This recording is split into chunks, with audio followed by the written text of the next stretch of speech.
Vitamins को लेकर हमारे सोसाइटी में कुछ बातें हैं जो सच मानी जाती है पर सच है नहीं।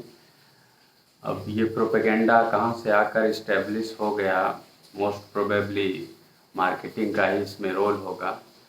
तो ये बातें जैसे कि पहली बात कि विटामिन से एनर्जी आता है, या दूसरी बात कि विटामिन हमारे खाने में प्रचुर मात्रा में उपलब्ध नहीं रहता है, तीसरी बात कि जब हम बीमार पड़ते हैं तो विटामिन की कमी हो जाती है शरीर में, और चौथी बात कि अगर ज़रूरत से ज़्यादा विटामिन भी हम लोगों ने ले लिया तो इससे कोई दिक्कत नहीं है।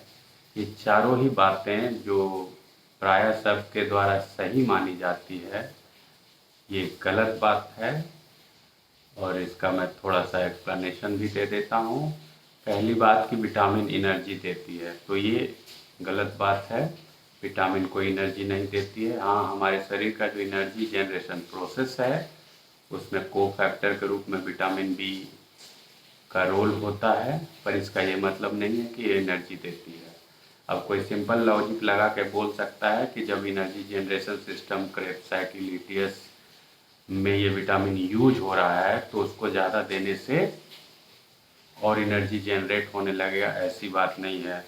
सिंपल एग्जांपल से हम समझ लें कि अगर एक गाड़ी में मोबिल देने से गाड़ी का इंजन सही चलता है, इसका ये मतलब नहीं है कि आप मोबिल 4 गुना दे देंगे तो गाड़ी बहुत अच्छी चलेगी, बल्कि उसके दूसरे कंसिक्वेंसेस होने लगेंगे। इसलिए विटामिन इटसेल्फ तो एनर्जी जनरेट नहीं करता है, और जो एनर्जी जनरेशन प्रोसेस में हेल्पफुल है तो उसका एक लिमिट है।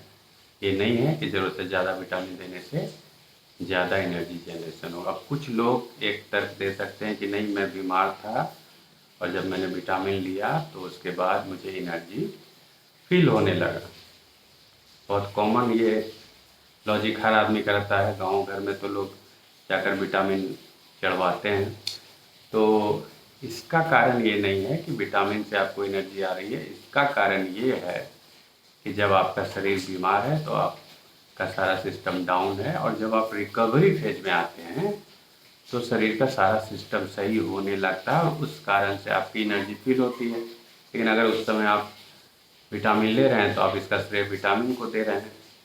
हो सकता है कि आप उस समय थोड़ा सा गोबर खा लें तो आप गोबर को भी इसका श्रेय दे सकते हैं, पर ये एक कोइंसिडेंस है। अनलेस कि विटामिन की कमी आप में है, तब ये बात कुछ हद तक सही हो सकती है, पर नॉर्मली ये होता नहीं। और नॉर्मली ये भी नहीं होता है कि किसी बीमारी के होने पे आपका विटामिन का लेवल घट जाता है।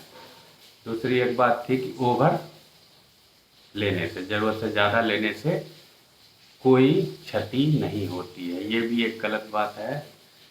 Vitamin fat soluble and water soluble दो तरह के होते हैं। वाटर सॉल्युबल विटामिन ज़्यादा जाने से बहुत ज़्यादा दिक्कत नहीं है, लेकिन फैट सॉल्युबल विटामिन ज़्यादा जाएगा तो निश्चित वो दिक्कत कर सकती है। हाइपर विटामिनोसिस हो सकता है, वो अपने आप में एक बीमारी है। इसलिए ज़रूरत से ज़्यादा विटामिन लेने से कोई लाभ नहीं है। विटामिन ई और विटामिन के इसकी कमी यूजुअली होती ही नहीं है, और विटामिन डी या विटामिन ए की कमी होती है। ए की कमी बच्चों में होती है, डी की कमी लगभग सब उम्र में होती है। पर इसका ये मतलब नहीं है कि बिना सोचे समझे हम कोई भी विटामिन लेने लगे। विटामिन सी या विटामिन आप डी ज़रूरत से ज़्यादा लेंगे तो आपको स्टोन हो सकता है। विटामिन ए से भी आपको इंट्राक्रैनियल प्रेशर रेज होता है, बहुत सारी चीज़ें हो सकती हैं यहाँ पर विटामिनोसिस से। इसलिए ज़रूरत से ज़्यादा विटामिन लेना भी किसी भी तरह से उचित नहीं है, और ये मानना कि विटामिन ज़्यादा लेने से कोई दिक्कत नहीं है, ये गलत बात है। एक और बात मैंने कही कि हमारे खाना में ही विटामिन की कमी होती है, इसलिए विटामिन तो लेना पड़ेगा, ये अवधारणा भी बहुत लोगों की है। ये भी गलत बात है। हमारे खाने में अगर खाना आपका बैलेंस है तो प्रचुर मात्रा में विटामिन मिलती है। इसके अलावा जिनको शंका है तो विटामिन का लेबोरेटरी टेस्ट होता है, आप विटामिन का लेवल अपना चेक करा सकते हैं। इसलिए जो बिना कारण सभी विटामिन खा रहे हैं, लिख रहे हैं, ये उचित नहीं है ना। और ये कहीं ना कहीं किसी की इच्छा के चलते हो रहा है तो उससे बचना चाहिए।